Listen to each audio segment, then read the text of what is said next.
प्रिय छात्रों, आज हम प्रश्नावली 13.3 शुरू कर रहे हैं। प्रश्नावली को शुरू करने से पहले इसमें कुछ फॉर्मूले हैं जो आपको याद करने हैं माध्यक निकालने के। देखिए, माध्यक निकालने के 2-3 तरीके से हम माध्यक निकाल सकते हैं। पहला तरीका होता है अवर्गीकृत आंकड़ों का माध्य निकालना।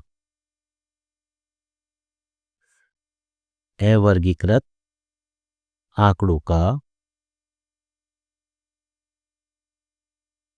माध्यक। जब अवर्गीकृत आंकड़े दिए होंगे तो उसका माध्यक निकालने के लिए 2 तरीके होते हैं। पहला तरीका ये होता है जब आंकड़ों की संख्या हमारी विषम दी हो। जब आंकड़ों की संख्या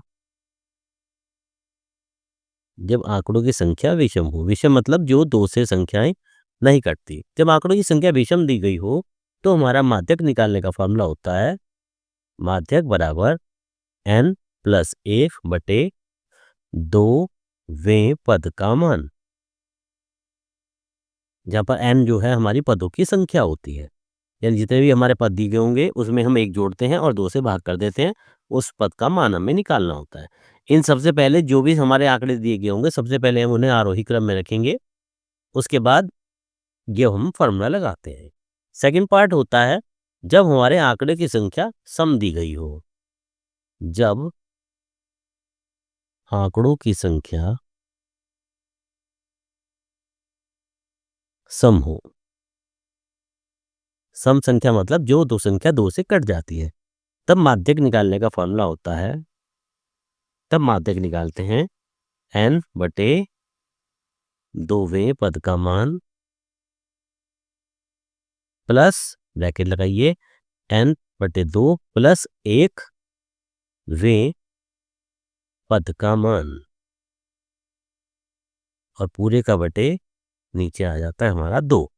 ये हमारा फॉर्मूला लगता है जब अवर्गीकृत आंकड़े दिए हों तो संख्या विषम हो या संख्या सम हो तो हमारे ये फॉर्मूले लगाए जाएंगे। अब एक फॉर्मूला आता है जब आंकड़े हमारे वर्गीकृत दी गए हों। वर्गीकृत आंकड़ों द्वारा माध्य हैं। वर्गीकृत आंकड़ों का माध्यक, इसका फॉर्मूला होता है, ये हमारा फॉर्मूला प्रश्नावली में लगाया जाएगा। माध्यक बराबर होता है हमारा L प्लस n बटे 2 minus C into F upon F और इंटू H। यहाँ पर देखिए जो हमने पिछली प्रश्नावली में पढ़ा था, L का मान, L क्या होता है हमारा माध्यक वर्ग की निम्न सीमा, यहाँ लिख दे देंगे, जहां L बराबर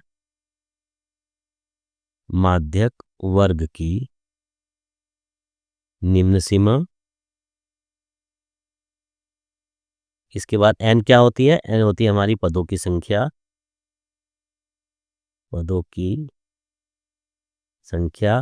h क्या होता है हमारा, h होता है हमारा वर्ग आकार या वर्ग चिन्ह मान सकते हैं, कुछ भी लिख सकते हैं हम इसको, यानी दोनों संख्याओं के बीच का अंतर जो होता है, h हो गया हमारा वर्गाकार। इसके बाद आता है CF जो होता है वो हमारा वो माध्यक वर्ग से ठीक पहले वर्ग की संचयी बारंबारता होती है।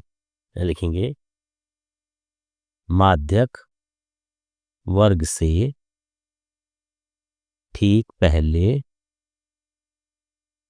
वर्ग की संचयी बारंबारता,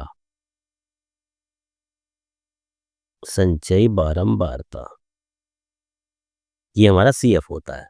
अब क्या बचा हमारे पास F बचता है। F क्या होता है हमारा, F होता है हमारा माध्यक वर्ग की बारंबारता, माध्यक वर्ग की बारंबारता। इस तरह से हमारे फॉर्मूले प्रश्नावली 13.3 में लगाए जाएंगे। तो इन फॉर्मूला को याद करिए, उसके बाद हम प्रश्नावली 13.3 शुरू करेंगे।